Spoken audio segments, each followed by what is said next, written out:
జకర్యా గ్రంథం పరిశుద్ధ గ్రంథమైన బైబిల్ నుండి జకర్యా గ్రంథం మొదటి అధ్యాయం 1 నుండి 6 వచనాలు చదువు.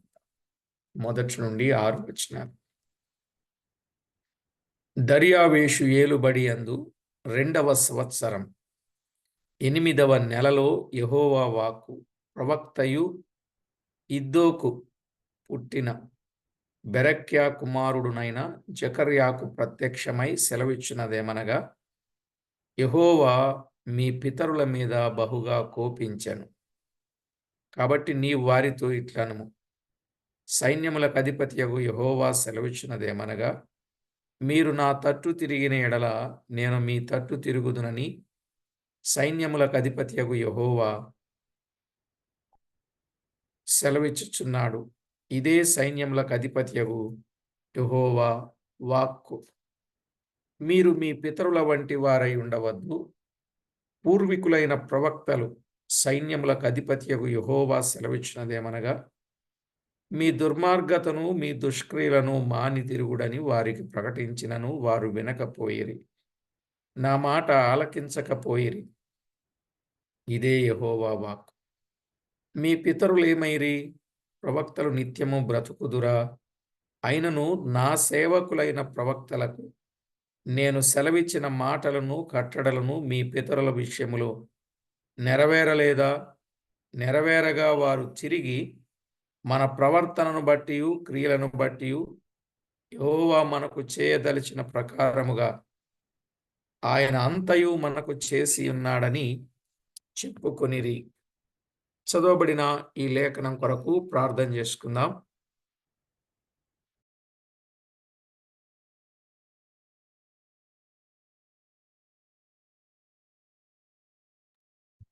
పరిశుద్ధుడవైన మా తండ్రి, కృపాసత్య సంపూర్ణుడవైన మా దేవ, మీ ఘననామానికి వేలాది వందనాలు, కోటాను కోట్లు స్తుతులు స్తోత్రాలు చెల్లిస్తున్నాం.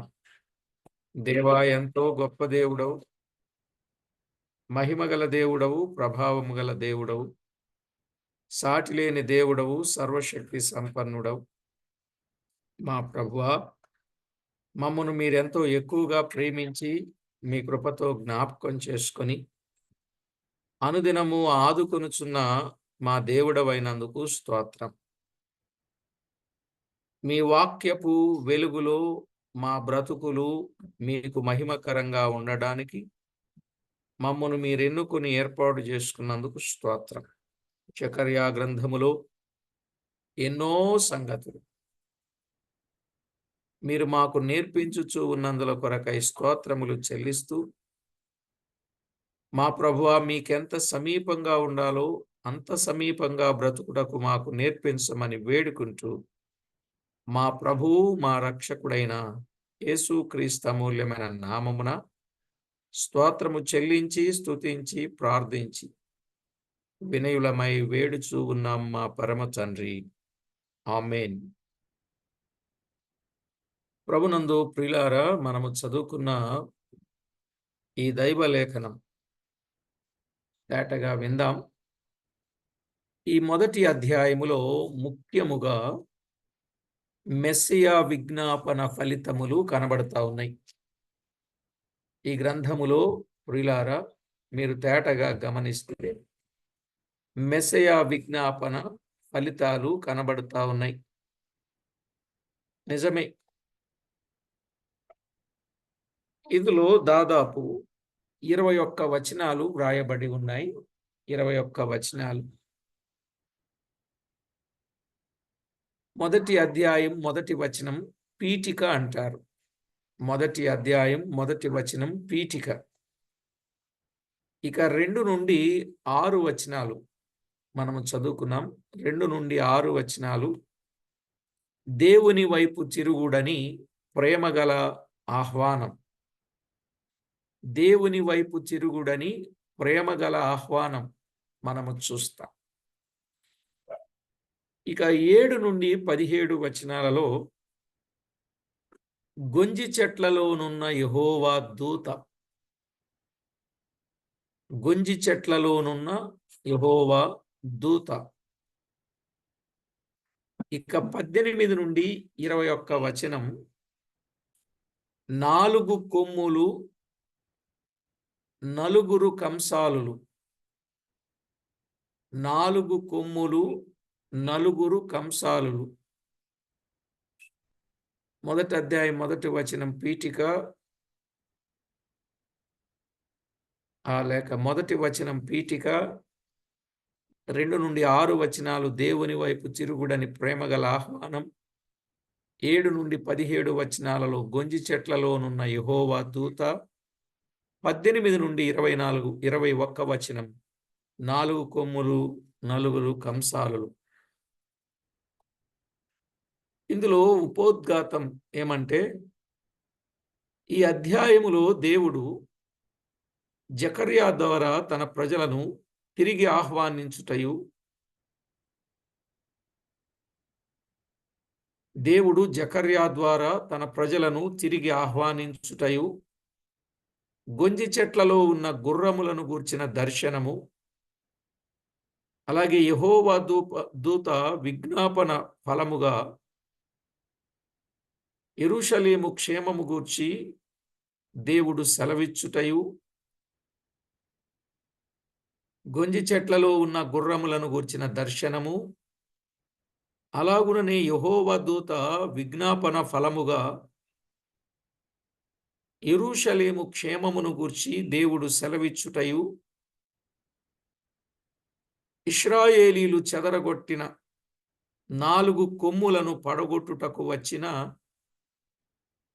4 కంసాలుల దర్శనమును చూచుచూ ఉన్నాం. ఇశ్రాయేలీలను చెదరగొట్టిన 4 కొమ్ములను పడగొట్టుటకు వచ్చిన 4 కంసాలులు, ఆ దర్శనాన్ని మనము ఈ మొదటి అధ్యాయములో చూస్తాం. ఇక ఈ గ్రంథాన్ని గురించిన ధ్యానాన్ని మనం ఆలోచన చేసినప్పుడు, హగ్గయి జకర్యా గ్రంథములు ధ్యానించక ముందు ఎజ్రా మొదటి నుండి 4 అధ్యాయములు ధ్యానించిన హగ్గయి జకర్యాల ప్రవచనాలకు కారణాలు మనకు తెలుస్తాయి. హగ్గయి జకర్యా గ్రంథాలు ధ్యానించక ముందట ఎజ్రా మొదటి నుండి 4 అధ్యాయాలు ధ్యానించిన హగ్గయి జకర్యాల ప్రవచనాలకు కారణాలైతే తేటగా ఉన్నాయి. అయితే మనము కొన్ని విషయాలే ధ్యానం చేస్తున్నాం. క్లుప్తంగా మనం వినాల్సి వస్తే, ఎజ్రా మొదటి అధ్యాయములో యూదులు యెరూషలేముకు వెళ్ళి దేవాలయము కట్టవలనని కోరేషు ఆజ్ఞాపించుటయు, మొదటి అధ్యాయములో ఎజ్రా మొదటి అధ్యాయములో యూదులు యెరూషలేముకు వెళ్ళి దేవాలయము కట్టవలనని కోరేషు ఆజ్ఞాపించుటయు, ఇక 2వ అధ్యాయములో కోరేషు ఆజ్ఞ ప్రకారం జెరుబ్బాబేలు యెహోషువ నాయకత్వమున 49,787 మంది, మరలా చెప్తున్నా, కోరేషు ఆజ్ఞ ప్రకారం జెరుబ్బాబేలు యెహోషువ నాయకత్వమున 49,787 మంది. అది 2వ అధ్యాయం 1-2 వచనాలలోను, 64-65 వచనాలలోను మనము చూడవచ్చు. వారు యెరూషలేముకు వచ్చిరి. యెరూషలేముకు వచ్చిరి.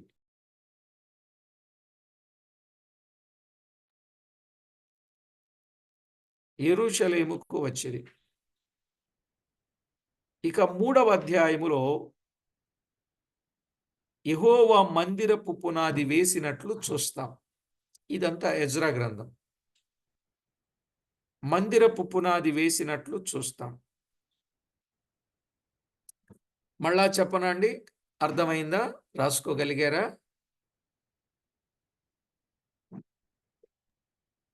మళ్ళా చెప్పండి అన్న, కొన్ని మిస్ ఓకే, అవుతుంది మరి. జాగ్రత్తగా వినండి. ఎజ్రా మొదటి అధ్యాయములో యూదులు యెరూషలేముకు వెళ్ళి దేవాలయము కట్టవలెనని కోరేషు ఆజ్ఞాపించుట. యూదులు యెరూషలేముకు వెళ్ళి దేవాలయము కట్టవలెనని కోరేషు ఆజ్ఞాపించుట. ఇక 2వ అధ్యాయం ఎజ్రా గ్రంథం అండి. కోరేషు ఆజ్ఞ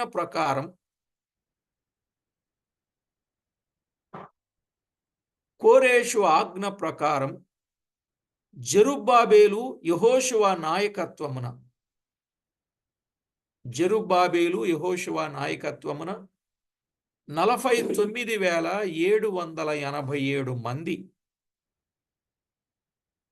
2వ అధ్యాయం 1-2 వచనాలు, అలాగే 64-65 వచనాలు యెరూషలేముకు వచ్చారు.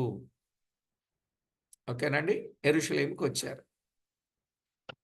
ఇక తర్వాత ఈ వచ్చిన వీరు 3వ అధ్యాయములో యెహోవా మందిరపు పునాది వేసినట్లు చూస్తాం.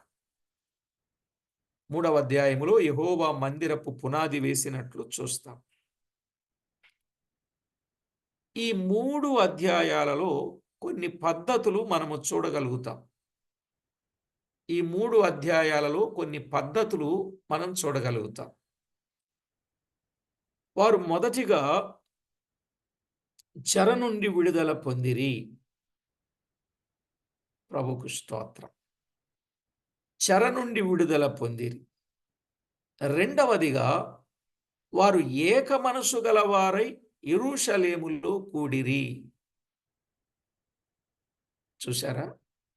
చెర నుండి విడుదల పొందిన తరువాత వారు ఏక మనసు గలవారై యెరూషలేములో కూడిరి.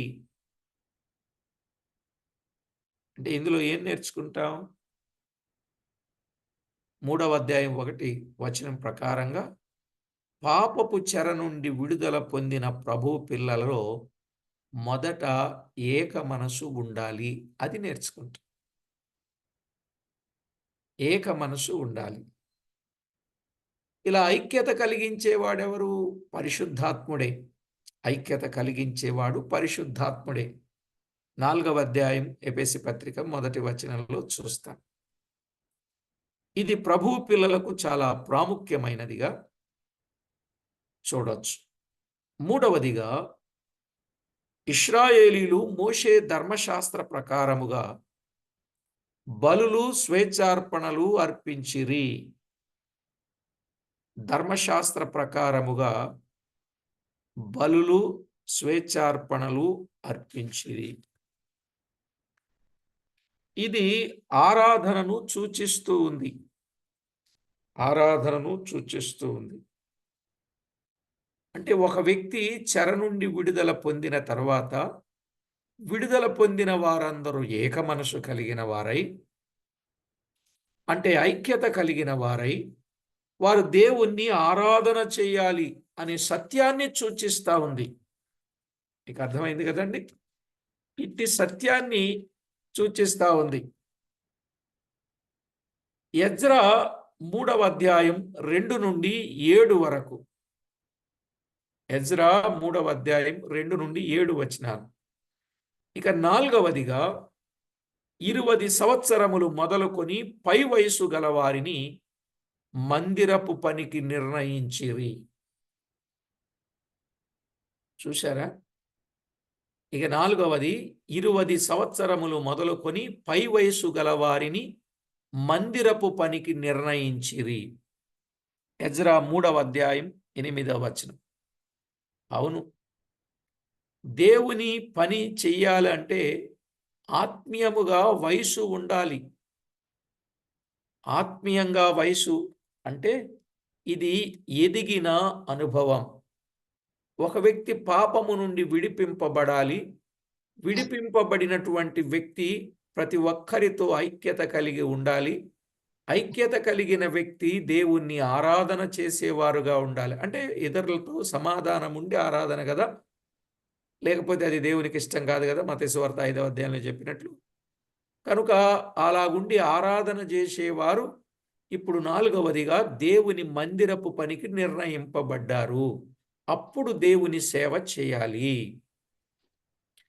ఇక ఐదవదిగా దేవునికి స్తోత్రములు చెల్లించుచు కీర్తనలు పాడుచు మందిరము యొక్క పునాది వేసిరి. ఐదవదిగా దేవునికి స్తోత్రములు చెల్లించుచు కీర్తనలు పాడుచు మందిరము యొక్క పునాది వేసిరి.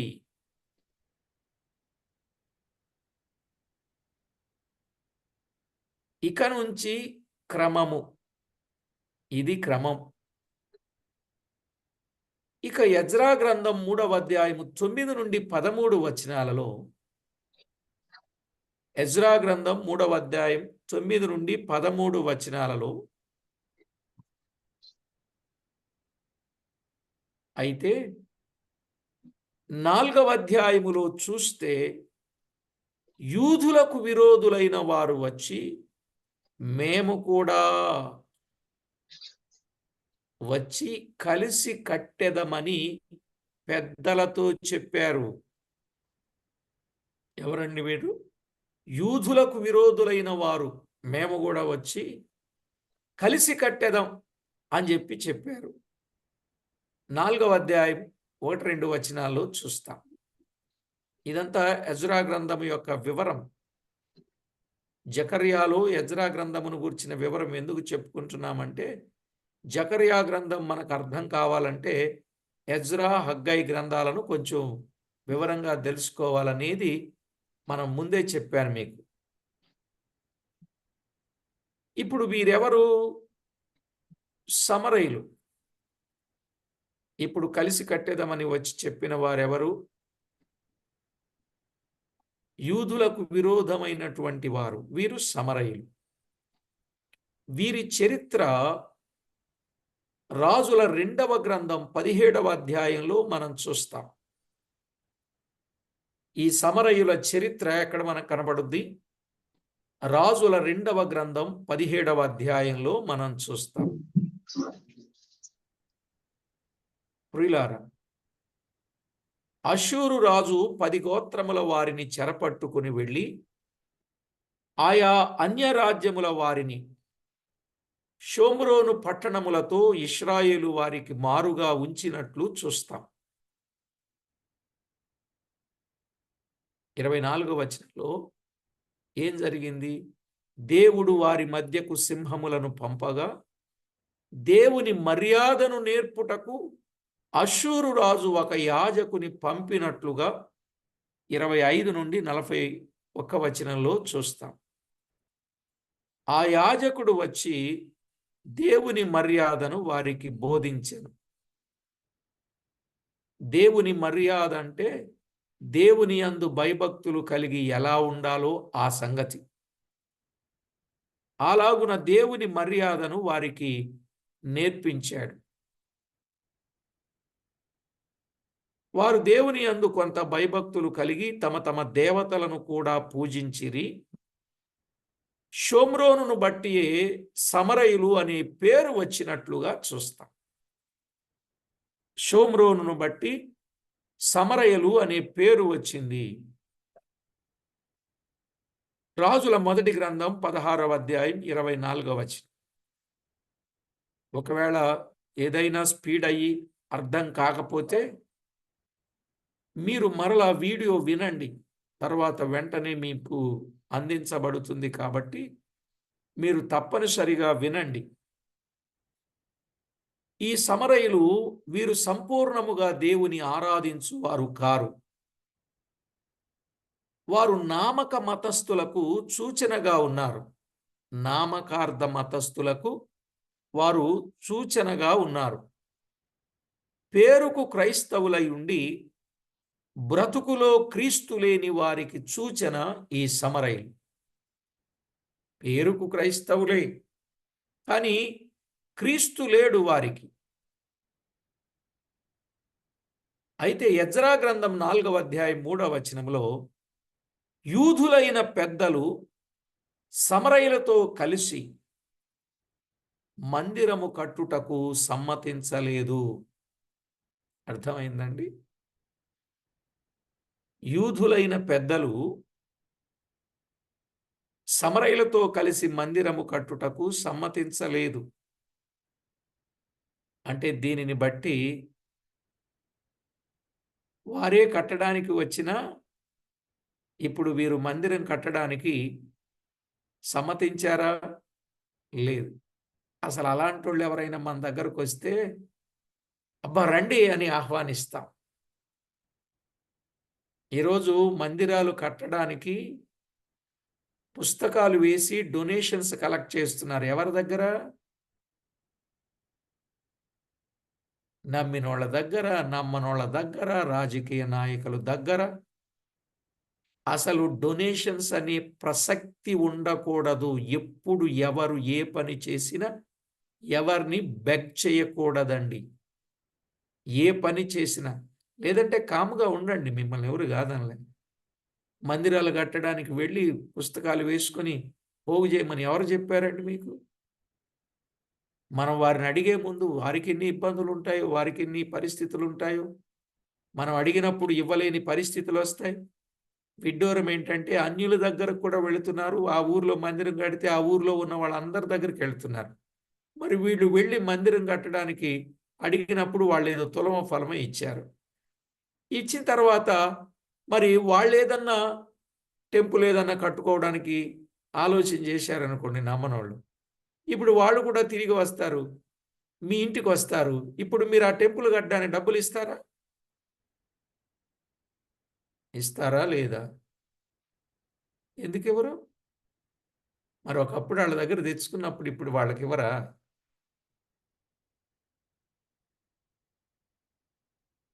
కాబట్టి ఇప్పుడు ఇవ్వమని చెప్తే ఆ! ఇది రెండవ తప్పయిపోతది. అసలు యేసు వెళ్ళడం, వారిని దెబ్బతింటాడు. అడగడమే తప్పు. రెండవది వారి దగ్గరకు వెళ్లి అడిగి తెచ్చుకోవడం, వారు అడిగినప్పుడు ఇవ్వకపోవడం. ఇలా తప్పు మీద తప్పు అవుతది. మా సంఘంలో ఇదే ఒకటే చెప్పా.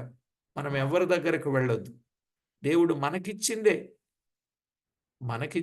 ఏదో తాటియాకులు, రేకులో ఏదో వేసుకుందాం. అంతే తప్ప ఎవరి దగ్గరికెళ్ళొద్దంటే మాకు బాగా తెలిసినోళ్ళు ఉన్నారండి. వాళ్ళ దగ్గరికెళ్తాం, వీళ్ళ దగ్గరికెళ్తాం. వెళ్తే వెళ్ళండి గానీ మీరు తెచ్చి ఇక్కడ కట్టేది మాత్రం ఉండదు. ఆ సొమ్ము మనకవసరం లేదు అని చెప్పాను. ఎలాగండి బాబు అన్నారు. అప్పుడే ఈ మాట గుర్తొచ్చింది నాకు. మనం ఈరోజు వెళ్లి అడుగుతాం. వాళ్ళిస్తారు. రేపు వాళ్ళొచ్చి మనల్ని అడుగుతారు. మనం ఇవ్వాలి గదా! అబ్బే! మనం ఇవ్వకూడదండి అన్నారు. మనం ఇవ్వకూడదన్నప్పుడు మనం వెళ్లి వాళ్ళని అడగకూడదు గదా! తప్పయిపోయిందండి అని ఒప్పేసుకున్నారు మా వాళ్ళందరూ.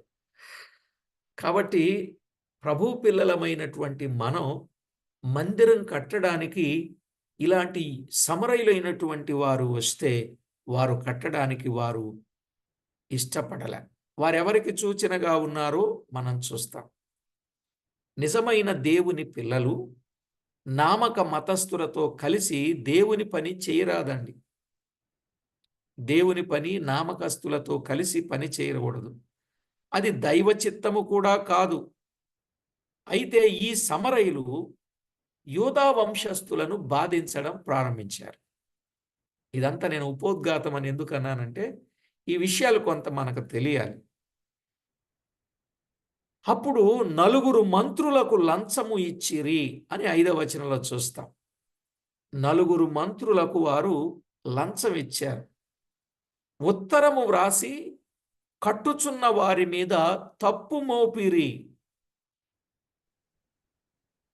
కట్టుచున్న వారి మీద తప్పు మోపిరి. 6వ వచనం.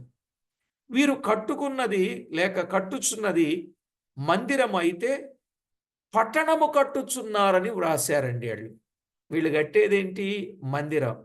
కానీ ఏం కడుతున్నారని రాశారు? వాళ్ళకొక పట్టణాన్ని కట్టుకుంటున్నారని రాశారండి.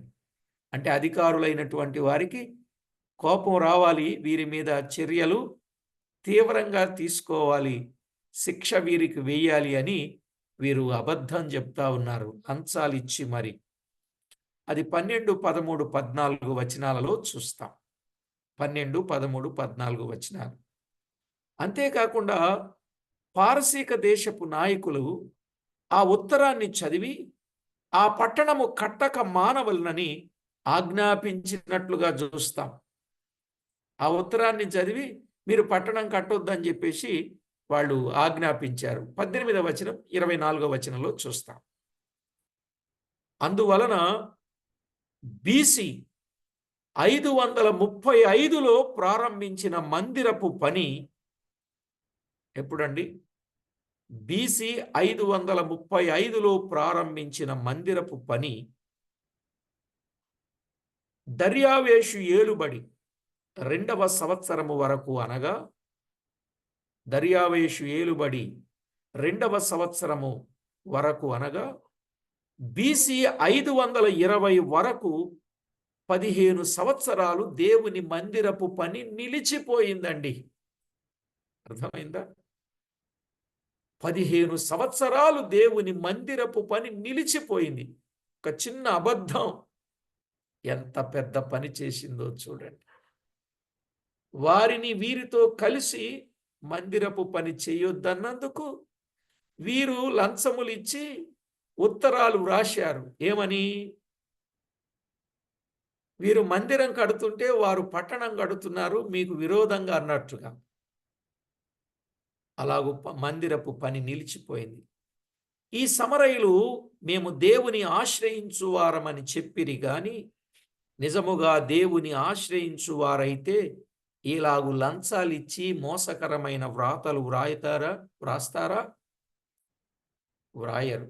ఇలాగా చాలా మంది మీద ఇలాగే చెప్తున్నారండి. నిజంగా చాలా బాధ వచ్చేస్తూ ఉంటుంది. మనం చేసే పని ఒకటి, వేరే వాళ్ళు చెప్పేది ఒకటి.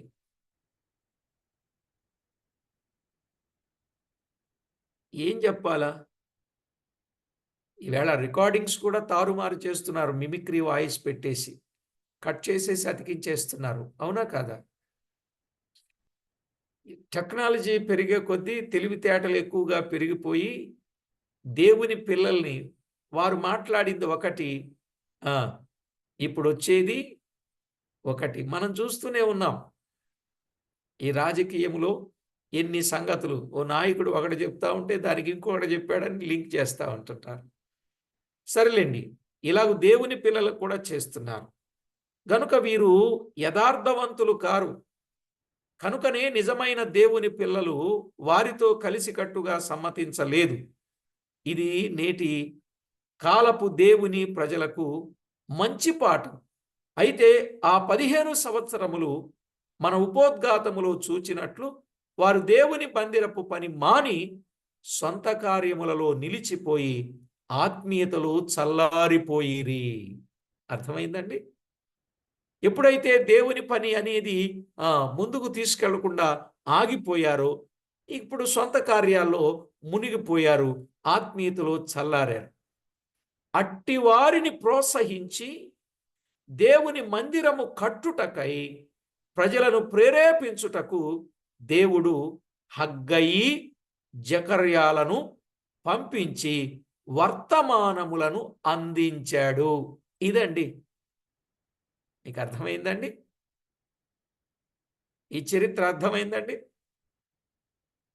ఇప్పుడు హగ్గయి జకర్యాలు వర్తమానాలు ఎందుకు అందించాల్సి వచ్చింది? మందిరపు పని నిలిచిపోగా సొంత పనుల్లో నిమగ్నం అయిపోయారు. వారిలో ఉన్న ఆత్మీయత చల్లారిపోయింది. ఆ చల్లారిపోయిన దానిని తిరిగి ప్రోత్సహించడానికి, దేవుని మందిరాన్ని కట్టడానికి, ప్రజలను ప్రేరేపించడానికి దేవుడు హగ్గయి జకర్యాలను ఉపయోగించాడు. ఎజ్రా గ్రంథం 5వ అధ్యాయం 1 నుండి 5 వచనాలు మనము చదివితే మనకు అర్థమవుతుంది కొంత. ఎజ్రా గ్రంథం 5వ అధ్యాయం 1 నుంచి 5 వచనాలు. ఇప్పుడు జకర్యా గ్రంథము ధ్యానించిన మనకు అర్థమవుతుంది. ఈ జకర్యా కంటే ముందు హగ్గయి 6వ నెలలో ఒక సందేశం ఇచ్చినట్లు చూస్తాం. ఎవరికంటే ముందు? జకర్యా కంటే ముందు హగ్గయి 6వ నెలలో ఒక సందేశం ఇచ్చాడు. హగ్గయి గ్రంథం 1వ అధ్యాయం 1వ వచనం. హగ్గయి గ్రంథం 1వ అధ్యాయం 1వ వచనం. జకర్యా కంటే ముందు హగ్గయి 6వ నెలలో ఒక సందేశం ఇచ్చాడు. అలాగే 7వ నెలలో ఒక సందేశం ఇచ్చాడు. 7వ నెలలో కూడా ఒక సందేశం ఇచ్చాడు. హగ్గయి 2:1. హగ్గయి 2:1. తరువాత జకర్యా 8వ నెలలో తన మొదటి సందేశం ఇచ్చాడు. జకర్యా 8వ నెలలో, అంటే 6వ నెలలో ఒక సందేశం, 7వ నెలలో ఒక సందేశం హగ్గయి ఇవ్వగా, ఇప్పుడు 8వ నెలలో మొదటి సందేశం ఇచ్చాడు. అదే జకర్యా గ్రంథం 1వ అధ్యాయం 1వ వచనం. ఈ మొదటి వచనానికి ముందు ఇంత స్టోరీ ఉందండి, ఇంత చరిత్ర ఉందండి.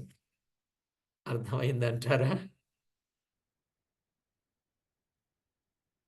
ప్రియులారా, మరి బైబిల్ని ఇంత ఇలా తేటగా మనం తెలుసుకోకుండా ఏది పడితే అది చెప్పేసి నేను గొప్ప ప్రసంగికుడిని అనుకుని ఆలోచన చేసేవాళ్ళు ఎంతమంది లేరు?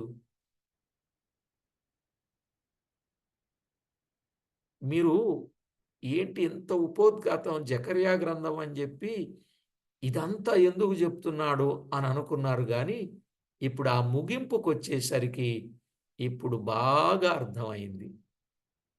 నిజమా కాదండి? అంటే ముందు ఇదెందుకు చెప్తున్నాడు ఈయన అనుకున్నారు. ఒక విషయాన్ని మనం తేటగా తెలుసుకుంటేనండి, లేకపోతే ఏంటంటే ఒక్కొక్క సబ్జెక్టు కోసం ఇంతింతలా పుస్తకాలు చదువుతా ఉన్నారు. అవన్నీ వాళ్ళకి ఏడ గుర్తుంటాయండి? మనకంటే జీవితకాలం అంతా ఒక బైబిలే గాని, సంవత్సరానికి ఇంతింత పుస్తకాలు 6, 7, 8, 9, 10 పుస్తకాలుంటాయి వాళ్ళకి. అలా ఎన్ని సంవత్సరాలు చదువుతారో అన్ని సంవత్సరాలు. చివరికి వాళ్ళు నేర్చుకునేదేంటి? ఏదో ఒక చిన్న కారణం. అంతే కదండీ! ప్రియులారా, నిజంగా దేవాది దేవుడు మనలను ప్రేమించి ఈ సత్యాలు మనకు అర్థమయ్యేటట్లు, అది కూడా తేటగా అర్థమయ్యేటట్లు, ఇంకా బహుశా ఎవరికి అర్థం కాకుండా ఉండదు అని నేనైతే అనుకుంటున్నాను. ఒకవేళ మీరు రాసుకునేటప్పుడు కొంచెం కష్టపడి ఉండొచ్చేమో గాని, మీరు వినేటప్పుడు మీ హృదయంలో వాటిని ముద్రించుకొని ప్రభువుకు మహిమ ఆపాదించారని నేను నమ్ముచున్నాను. తరువాత హగ్గయి 9వ నెలలో మరి 2 సందేశాలు ఇచ్చాడు. 6వ నెలలో ఒక సందేశం, 7వ నెలలో ఒక సందేశం. ఇక ఆ 8వ నెలలో ప్రియులారా, ఆ 6వ నెలలో ఒక సందేశం, 8వ నెలలో ఒక సందేశం, 7వ నెలలో ఒక సందేశం హగ్గయి ఇచ్చాడు. ఇక 8వ నెలలో జకర్యా సందేశం, మొదటి సందేశం ఇచ్చాడు. ఆ తరువాత హగ్గయి 9వ నెలలో మరి 2 సందేశాలు ఇచ్చాడు. హగ్గయి గ్రంథం 2వ అధ్యాయం 10వ వచనం, 20వ వచనం 2 సందేశాలు. అంతటా హగ్గయి సందేశాలు ముగిశాయండి. హగ్గయి సందేశాలు ముగించబడ్డాయి. తరువాత సరిగా 2 నెలలకు అనగా 11వ నెలలో జకర్యా 1:7లో ఉన్నట్లు తన సందేశములు ప్రారంభించి, యువకుడైన జకర్యా చాలా సందేశాలు అందించాడు. 9వ నెలలో హగ్గయి 2 సందేశాలు ఇచ్చేసిన తర్వాత అప్పుడు జకర్యా 11వ నెలలో తన సందేశాలు ప్రారంభించాడు. అయితే 8వ నెలలో మొదటి సందేశం ఇచ్చాడులేండి.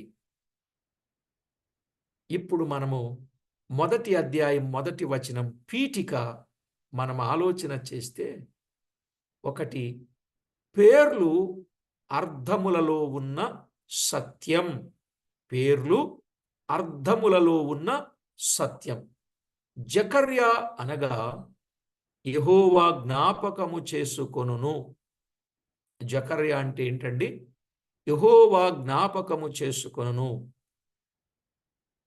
జకర్యా అనగా యెహోవా ఆశీర్వదించును. జకర్యా అనగా యెహోవా ఆశీర్వదించును అనే అర్థం కూడా ఉంది.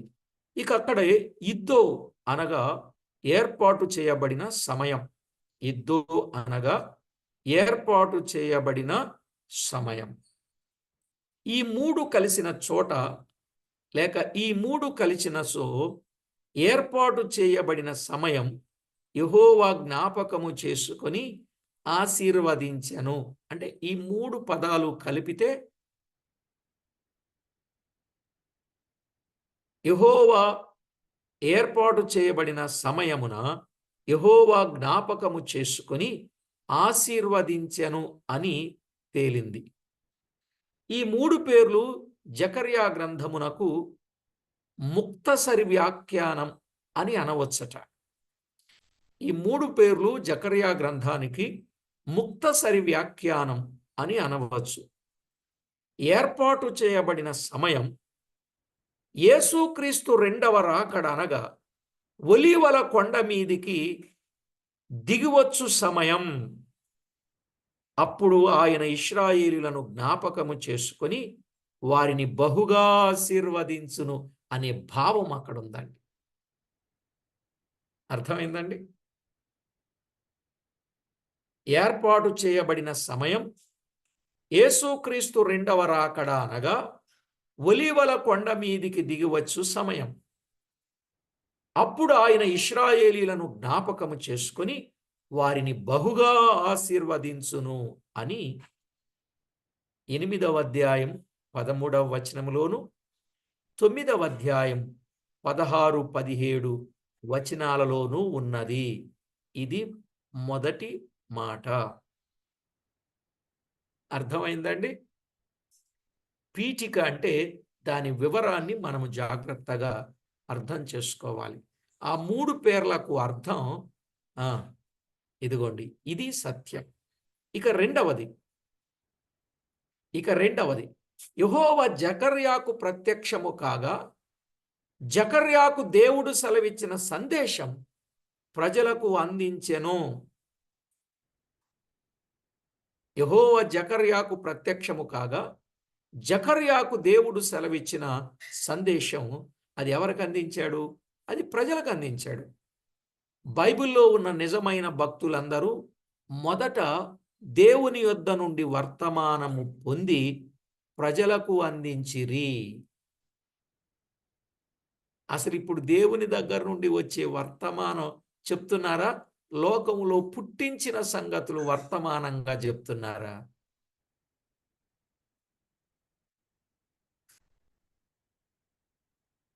మీరేం మాట్లాడరు.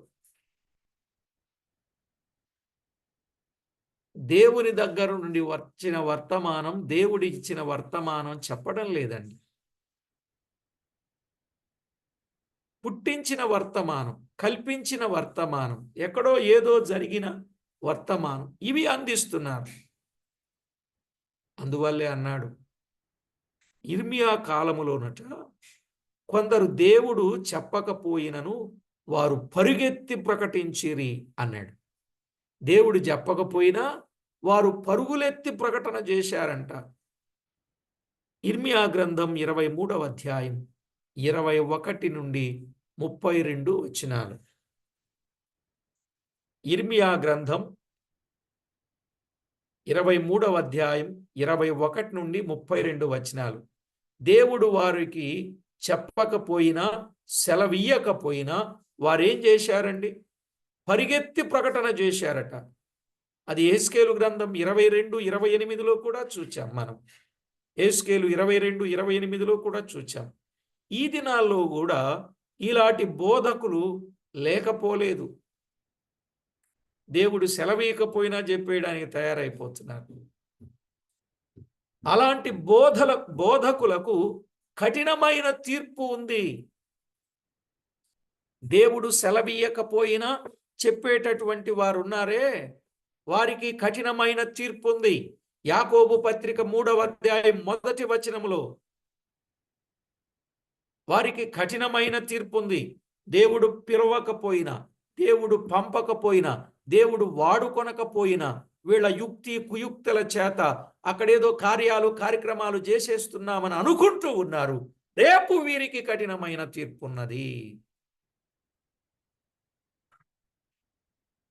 అర్థమైందండి? దేవుని పిల్లలు, దేవుని పిల్లలు.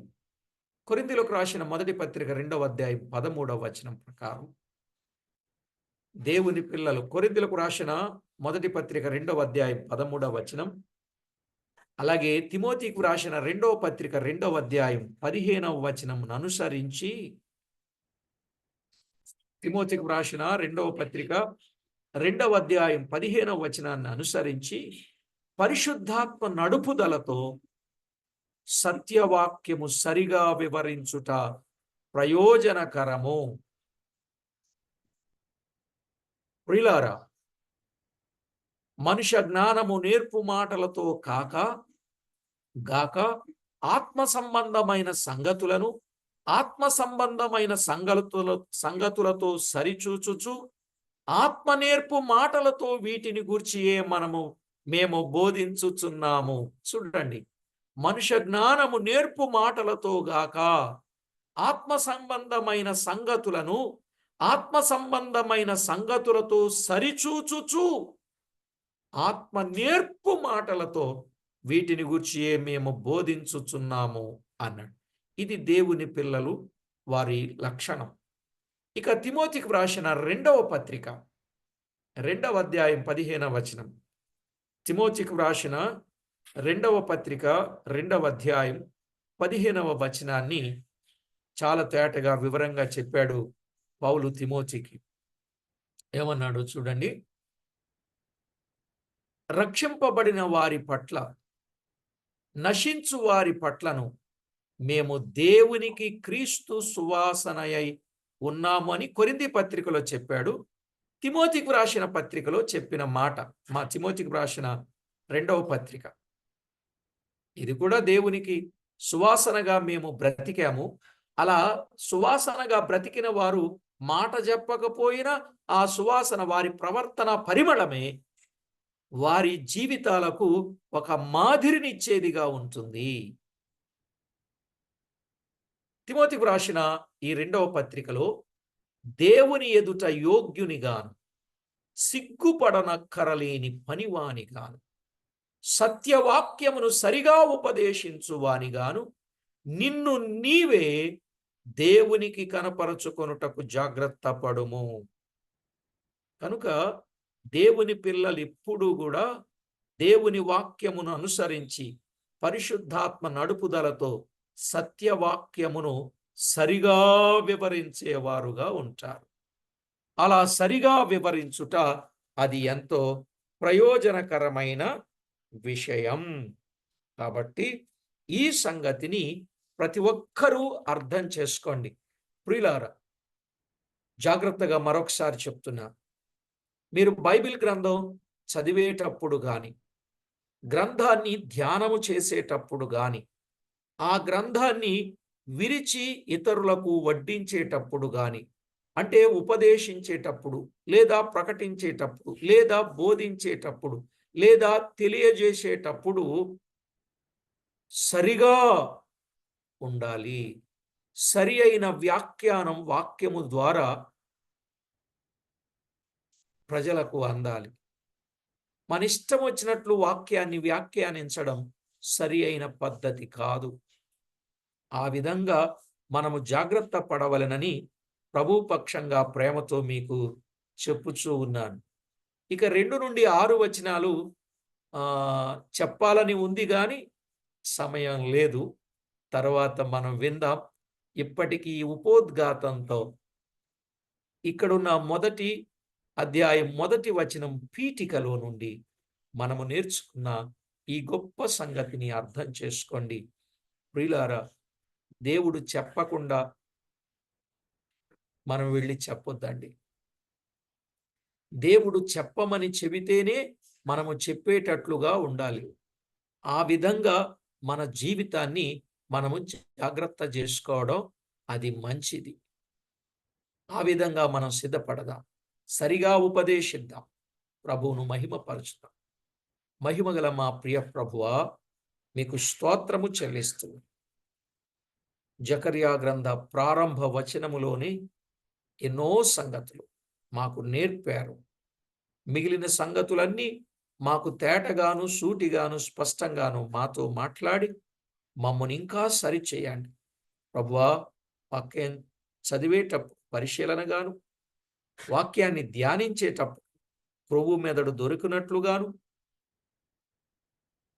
ప్రకటన చేసేటప్పుడు ప్రవర్తన సరిగా ఉండి, సాక్ష్యము చెప్పేటప్పుడు మిమ్మును గూర్చి మా సాక్ష్యాన్ని కాపాడుకొని, ప్రకటన చేసేటప్పుడు, వివరించేటప్పుడు విశ్వాసముతోను మా జీవితాలు ఉండి సత్యవాక్యమును సరిగా ఉపదేశించుటకు మమ్మను మీరు సిద్ధపరచి మీ కొరకు మీరే మమ్మను ఉపయోగించమని కోరుచు మా ప్రభువు మా రక్షకుడైన యేసుక్రీస్తు అతి శ్రేష్టమైన అమూల్యమైన నామమున స్తోత్రము చెల్లించి స్తుతించి ప్రార్థించి మిక్కిలి వినయముగా బ్రతిమిలాడి వేడుచూ ఉన్నాం మా ప్రియ పరలోకపు తండ్రి.